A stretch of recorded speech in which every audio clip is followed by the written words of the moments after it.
So obviously, that was kind of, uncharacteristic offensive start for you guys, and you spot them 12 points. Was there ever like any concern or any bad body language?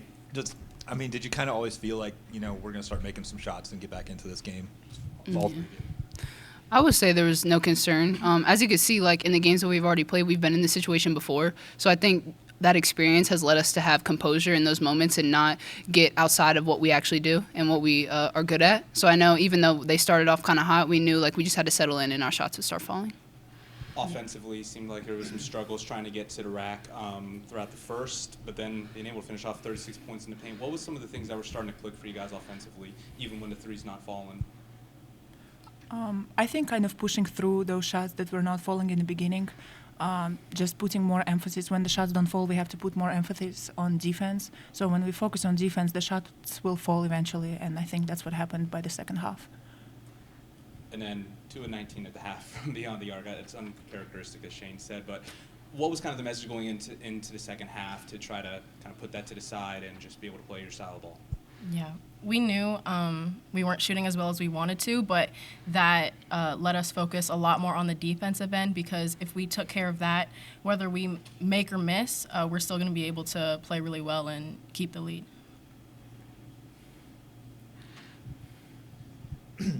You guys outscored them points off turnovers, which, in past years has kind of been their bread and butter with the traps and everything. And I think they showed the trap early in the game, and Peyton, you kind of dribbled out of it. And, was that a big focus going into this one, that they might do that even off misses, that you'd have to deal with that? And you obviously handled it pretty well. Yeah, we knew they had like a lot of different defenses that they could throw at us, but I think our coaches did a really good job just preparing us for a lot of what we would see. We practiced a lot of different defenses against our scout team, so I think that really prepared us. And then, not sure I mentioned it before you guys got in here, but, Angela Williams, only plays 11 minutes, but, gives you guys a big spark off the bench. Can you just talk a little bit about, especially first half when there's still some struggles offensively, and she comes in and does some things and, kind of gets her hands on some passes, makes a couple shots. Just how much does that give you guys a boost to see her come in as a freshman and do that? It's really amazing. I think we all believe in her and we can all see her potential. And so when she does this in a game, I don't think it's a surprise to anyone. We all supported her, and that's what we need her for. She can do that.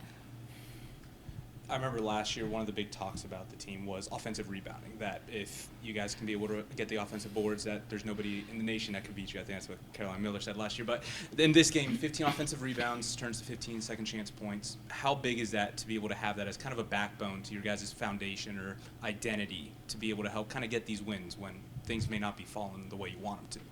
Yeah, rebounds have been a focus for us for a preparation for Troy and just in general, because that's something that our identity is. But we, the coaches always told us that, Troy is a good rebounding team, so all of our focus was on rebounds today.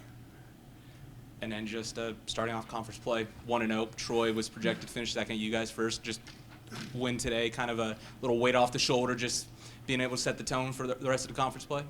Yeah, it was exciting. I think just taking it one game at a time. We play every game like it's a championship game, so every game is most important.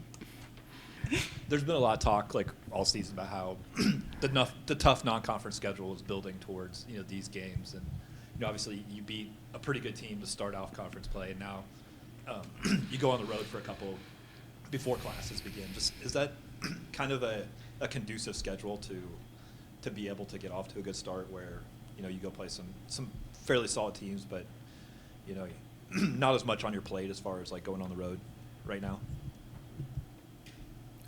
Yeah, I think every game is just as important as the next one. I don't think it really matters who we start off with, who we play, so we're just focused on the one ahead of us. I'll ask this because I don't know many Sunbelt teams that get to play 2 top 10 opponents in non-conference play to then get ready.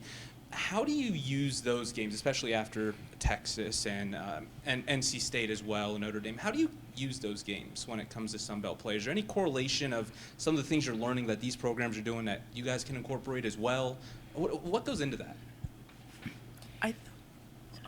I think it makes us stronger overall, especially you mentioned those games, but we also played Florida, and I think we were down at the half, and then like we came back. We also played a good team, Villanova. We were down and we came back. So I think overall it makes us stronger and tougher. So when we're down, we're not like worried or anything. We just stick with our game, and it prepares us more for situations like today, for example.